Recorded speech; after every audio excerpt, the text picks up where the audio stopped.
எண்டில் கொடுத்துருக்கேன். ஸோ அதையும் நீங்கள் கவனமாக பார்த்துக்கோங்க. அந்த டிப்ஸோடு நீங்கள் இந்த ரெசிப்பியை வந்து செஞ்சீங்க அப்படின்னா கண்டிப்பாக வந்து உங்கள் குழந்தைங்களுக்கெலாம் ரொம்பவே பிடிக்கும், ரொம்பவே விரும்பி சாப்பிடுவாங்க. அதே மாதிரி இதை வந்து நீங்கள் குழந்தைங்களுக்கு லஞ்ச் பாக்ஸ்லேயே கட்டி கொடுக்கலாம். அப்படி இல்லை அப்படின்னா ஏதாவது ஒரு வீட்டில் ஃபங்க்ஷன் நடக்கும்போது நீங்கள் செஞ்சு வச்சிங்கன்னா கண்டிப்பாக எல்லாருமே இதை வந்து நீங்கள் எப்படி செஞ்சீங்க அப்படின்னு சொல்லிட்டு கேட்டு உங்களை ரொம்பவே பாராட்டுவாங்க. இதுக்கு தேவையான பொருட்கள் நான் டிஸ்கிரிப்ஷன் பாக்ஸில் கொடுத்துருக்கேன், நீங்கள் ஓப்பன் செஞ்சு பார்த்துக்கலாம். அப்படி இல்லை அப்படின்னா என்னோடய வெப்சைட்லேயும் நீங்கள் போய் பார்த்துக்கலாம். இதே ரெசிபி நீங்கள் இங்கிலீஷில் பார்க்கணுன்னா என்னோடய அகிலாஸ் கிச்சன் சேனலில் போய் பார்க்கலாம். வாங்க இப்போ செய்முறை எப்படிங்கிறத நம்ம பார்ப்போம். இந்த பன்னீர் ஃப்ரைட் ரைஸ் பண்ணுறதுக்காக நான் ஒரு பெரிய கடாயில் 3 டேபிள் ஸ்பூன் ஆலிவ் ஆயில் வந்து சேர்த்துக்கிறேன். நீங்கள் ஆலிவ் ஆயில் தான் சேர்க்கணுன்னு அவசியம் கிடையாது, வேறு எண்ணெயெல்லாம் கூட நீங்கள் சேர்த்துக்கலாம். ஸோ ஆலிவ் ஆயிலில் பண்ணிங்க அப்படின்னா அந்த டேஸ்ட் வந்து நல்லாயிருக்கும். அதே மாதிரி ஆலிவ் ஆயில் உடம்புக்கும் ரொம்பவே நல்லது. இப்போ எண்ணெய் வந்து ஓரளவு சூடானதும் நான் வந்து 2 பல்லு பூண்டு அப்புறம் வந்து ஒரு அரை இன்ச்சு இஞ்சி வந்து நல்ல பொடிசாக நறுக்கியிருக்கேன். ஸோ அதை 2யும் நம்ம சேர்த்துக்கலாம். இது 2யும் சேர்த்த பிறகு நான் வந்து ஒரு பெரிய பச்சை மிளகாய் எடுத்திருக்கேன், ரொம்ப காரமில்லாத பச்சை மிளகாய். ஸோ அதை வந்து ஒரு பாதி இதை வந்து சின்ன சின்னதாக பொடிசாக நறுக்கி அதையும் வந்து நான் இது கூட சேர்த்துக்கிறேன். ஸோ இப்போ இதை எல்லாத்தையும் வந்து நாம் நல்ல ஒரு ஹை ஃப்ளேமில் வந்து ஒரு நிமிஷம் நல்லா வறுத்துக்கலாம். இது கூட இப்போ நாம் ஒரு 2 டேபிள் ஸ்பூன் கேரட் வந்து நான் நல்ல பொடிசாக நறுக்கியிருக்கேன். அதாவது ஒரு கேரட்டில் ஒரு 1/4 பாகத்துக்கும் குறைவாக வந்தது எனக்கு. ஸோ அதை வந்து நல்ல பொடிசாக நறுக்கியிருக்கேன். ஸோ அதையும் வந்து ஆட் பண்ணிக்கிறேன். கூடவே வந்து ஒரு 2 டேபிள் ஸ்பூன் பச்சை பட்டாணி, அப்புறம் ஸ்ப்ரிங் ஆனியனோட அடிபாகம், அதாவது ஒயிட் பார்ட் அப்படின்னு சொல்லிட்டு சொல்லுவாங்க. ஸோ அதை வந்து ஒரு டீஸ்பூனுக்கு சேர்த்து எல்லாத்தையும் நல்ல ஒரு ஹை ஃப்ளேமில் 2 நிமிஷம் நல்லா வறுத்துக்கலாம். இப்போ இந்த காய்கறிகளுக்கு கூட உங்களுக்கு வேணும் அப்படின்னா நீங்கள் வந்து பொடிசாக நறுக்கிய பீன்ஸு, அப்படி இல்லை அப்படின்னா கேபேஜ் அந்த மாதிரி நீங்கள் சேர்த்துக்கலாம்.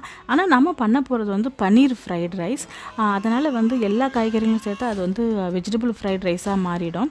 அதனால் நான் வந்து பன்னீர் தான் வந்து நம்ம நிறைய சேர்க்க போகிறோம். அதனால் கொஞ்சம் க்ரன்ச்சி டேஸ்ட்டுக்காக நான் கேரட்டையும் பட்டாணியும் மட்டுமே நான் சேர்த்துருக்கேன். இப்போ இந்த காய்கறிங்களை ஒரு அரை டீஸ்பூன் சர்க்கரையை வந்து நம்ம சேர்த்துக்கலாம்.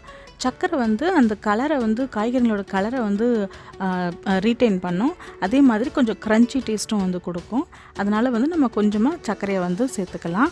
இப்போ இது கூட 2 teaspoon vinegar, 2 teaspoon soya sauce வந்து நான் லைட் சோயா சாஸ் யூஸ் பண்ணியிருக்கேன். டார்க் யூஸ் பண்ணாதீங்க, கலர் வந்து அது சேஞ்ச் பண்ணிடும். கூடவே 1 டீஸ்பூனுக்கு சில்லி சாஸும் நான் சேர்த்துருக்கேன். இது எல்லாத்தையும் நம்ம சேர்த்துட்டு ஹை ஃப்ளேமில் ஒரு 2 நிமிஷத்துலேருந்து 3 நிமிஷம் வரைக்கும் நல்லா வறுக்கலாம். இது எல்லாத்தையும் நம்ம வறுத்த பிறகு நான் வந்து ஒரு கப்புக்கு வந்து பன்னீரை வந்து நல்லா க்ரம்பிள் பண்ணி வச்சுருக்கேன், அதாவது க்ரஷ் பண்ணி வச்சுருக்கேன். ஸோ தூள் பன்னீர் மாதிரி இருக்கும் இது. ஸோ அதை வந்து நான் வந்து இப்போ சேர்த்துக்கிறேன். இது கூடவே அந்த ஸ்ப்ரிங் ஆனியனோட மேல் பார்ட் இருக்கும் இல்லைங்களா, அது வந்து க்ரீன் பார்ட் அப்படின்னு சொல்லுவாங்க. அதையும் நல்லா பொடிசாக தூளாக நறுக்கி எடுத்து வச்சுருக்கேன். அதையும் வந்து நாம் சேர்த்துக்கலாம். ஸோ இது 2த்தையும் சேர்த்த பிறகு நல்லா திரும்ப ஒரு 2 to 3 மினிட்ஸ் வந்து ஹை ஃப்ளேமில் வந்து வறுத்துக்கலாம். நீங்கள் வந்து இந்த க்ரம்பிள்டு பன்னீர் இல்லை அப்படின்னா நார்மல் பன்னீரை கூட நீங்கள் வந்து முன்னாடியே கொஞ்சம் நேரம் ஊற வச்சு யூஸ் பண்ணிக்கலாம். அப்படி இல்லை அப்படின்னா லைட்டாக அதை வறுத்துட்டு கூட நீங்கள் யூஸ் பண்ணிக்கலாம். அப்போ வந்து முழு பன்னீராக நல்லாவும் இருக்கும்.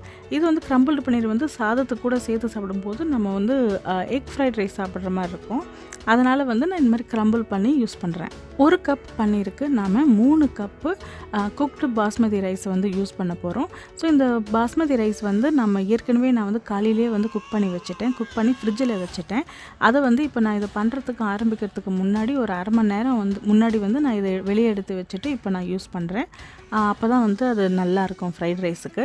அதே மாதிரி பாஸ்மதி ரைஸ் வந்து ஃபுல்லாக குக் பண்ணிடாதீங்க, ஒரு 70% இல்லை 75% வந்து குக் ஆனால் மட்டுமே போதும். இப்போ இந்த ரைஸை வந்து நம்ம நல்லா கிளறி விட்ட பிறகு ஒரு 1/4 டீஸ்பூனுக்கும் குறைவாக மிளகுத்தூளையும் கொஞ்சமாக உப்பையும் வந்து நான் சேர்த்துக்கிறேன். லைட் சோயா சாஸ் ஆட் பண்ணோம் இல்லைங்களா, அதிலே வந்து உப்பு இருக்கும். அதனால் நீங்கள் தேவைக்கு அளவு உப்பை வந்து ஆட் பண்ணிக்கோங்க. அதே மாதிரி மிளகுத்தூளும் வந்து உங்கள் காரத்துக்கு ஏற்ற அளவு நீங்கள் ஆட் பண்ணிக்கலாம். இப்போ இந்த சாதத்தை லைட்டாக கிளறி எடுத்துப்போம். கிளறி எடுத்து முடித்த உடனே நம்முடைய சூப்பரான சுவையான பன்னீர் ஃப்ரைட் ரைஸ் ரெடி ஆகிடுச்சு. இது மேலே ஜஸ்ட் நீங்கள் வந்து கொத்தமல்லி தழையோ இல்லை வந்து அந்த ஸ்ப்ரிங் ஆனியன்ஸோட இருக்குல்ல அதை லைட்டாக நீங்கள் தூவி பரிமாறினீங்கன்னா அவ்வளோ சூப்பராக இருக்கும். இப்போ நாம் டிப்ஸை வந்து பார்ப்போம். இப்போ வந்து பாஸ்மதி ரைஸ் வந்து குக் பண்ணும்போது என்ன பண்ணணும்னா, நார்மலாக ப்ரெஷர் குக்கில் குக் பண்ணாமல் நார்மல் நம்ம சாதம் வடித்து குக் பண்ணுவோம் இல்லைங்களா, ஸோ அந்த மாதிரி நீங்கள் குக் பண்ணுங்கள். அந்த மாதிரி குக் பண்ணும்போது 1 டீஸ்பூன் ஆயில் வந்து ஊற்றிக்கிட்டு அதே மாதிரி ஒரு 1/4 டீஸ்பூனுக்கும் வந்து உப்பையும் சேர்த்து போட்டு குக் பண்ணிவிட்டு தண்ணியை வந்து வடிகட்டி எடுத்து வச்சுக்கோங்க. அதே மாதிரி பாஸ்மதி ரைஸ் வந்து ஒரு 70% தான் வந்து வேகணும், அதுக்கு மேலே வேகக்கூடாது. அப்புறம் வந்து குக் பண்ண உடனே கொஞ்சம் ஆற விட்ட பிறகு நீங்கள் எடுத்து ஃப்ரிட்ஜில் வச்சுருங்க. ஃப்ரீசரில் வச்சிங்கன்னா ஒரு 20 மினிட்ஸ் அந்த மாதிரி வச்சா போதும். நார்மல் ஃப்ரிட்ஜில் வச்சிங்கன்னா ஒரு அரை மணி நேரமாவது ஃப்ரிட்ஜில் வச்சுட்டு எடுத்து யூஸ் பண்ணிங்கன்னா உங்களுக்கு அவ்வளோ நல்லா வரும். பிறகு நம்ம vinegar and soya sauce add பண்ணுறோம் இல்லைங்களா, அதோட ப்ரப்போர்ஷன் வந்து சேமாக இருக்கணும். அதாவது 1 டீஸ்பூன் வினிகர் ஊற்றினீங்க அப்படின்னா 1 டீஸ்பூன் சோயா சாஸ் ஊற்றுங்க. ஸோ அதுதான் அந்த ப்ரொப்போர்ஷன் கரெக்டாக இருக்கணும்னு சொல்லிட்டு சொன்னேன். அதுக்கப்புறம் 3வது டிப்ஸ் வந்து எப்படின்னா, நீங்கள் காய்கறி வறுக்கும் போதும் சரி பன்னீர் வறுக்கும் போதும் சரி ஹை ஃப்ளேமில் மட்டும் வச்சுமே பண்ணுங்கள். அதே மாதிரி கடாயை வந்து இரும்பு கடாயில் பண்ணிங்கன்னா இன்னும் வந்து டேஸ்ட்டு சூப்பராக இருக்கும். என்கிட்ட இல்லாததுனால நான் வந்து இந்த நான்ஸ்டிக்கில் பண்ணியிருக்கேன். ஸோ இந்த 3 டிப்ஸும் தான் வந்து நான் உங்களுக்கு சொல்லணும் அப்படின்னு சொல்லிட்டு நினச்சேன். இந்த 3 டிப்ஸையும் வச்சுக்கிட்டு இந்த ஃப்ரைட் ரைஸ் பண்ணி பாருங்கள். அதுக்கப்புறம் நீங்கள் கடையில் போய்ட்டு ஃப்ரைட் ரைஸ் ஆர்டரே பண்ண மாட்டீங்க, கண்டிப்பாக வீட்லேயே தான் செஞ்சு சாப்பிடுவீங்க. ஏன்னா அவ்வளோ சூப்பராக வரும். இந்த டிப்ஸை யூஸ் பண்ணி நீங்களும் இந்த ரெசிபி செஞ்சு பாருங்கள். செஞ்சு பார்த்துட்டு உங்களுக்கு எப்படி வந்தது அப்படின்னு சொல்லிட்டு எனக்கு கமெண்ட் செஷனில் கமெண்ட் பண்ணுங்கள். இந்த வீடியோ உங்களுக்கு பிடிச்சிருந்ததுன்னா லைக் பண்ணுங்கள், ஷேர் பண்ணுங்கள் மற்றும் சப்ஸ்கிரைப் பண்ணுங்கள். அதே மாதிரி என்னுடைய வீடியோஸ் உங்களுக்கு நோட்டிஃபிகேஷனில் வரணும் அப்படின்னா பெல் ஐக்கானை கிளிக் பண்ணிக்கோங்க. மீண்டும் வேறொரு புதிய வீடியோவுடன் உங்களை நான் சந்திக்கிறேன். அதுவரை வீடியோ பார்த்ததுக்கு மிக்க நன்றி.